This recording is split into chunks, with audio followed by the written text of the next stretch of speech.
Maynila. Pero ayoko man nila settling eh. Sa mga pero gusto ko sa Esplanade,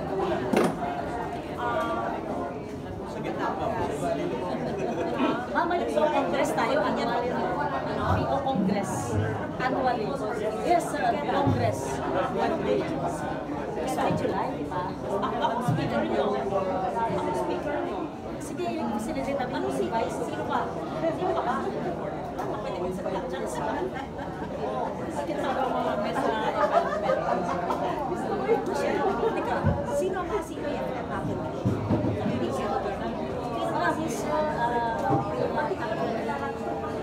Kung gusto mo mag-ano tayo ng forum for the People's Organization, ayun, natin yung mga TikTok.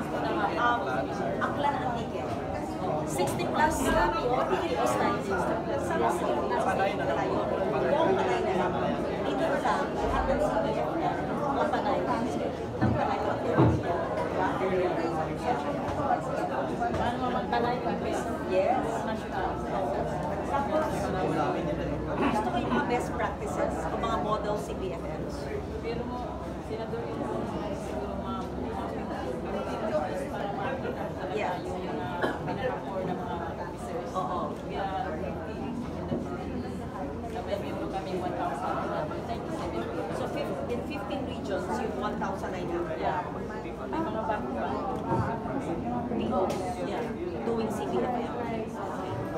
CBFM is just a program or is it based on a law?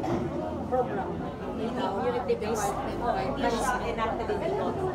Luma, kaya parang gusto namin ba? Kaya nag-down. Sa diyan, na-down pa na. Parang yun instrument. Yun yung instrument na bigay natin sa mga people. Parang yun yung instrument na binigay natin. Yeah.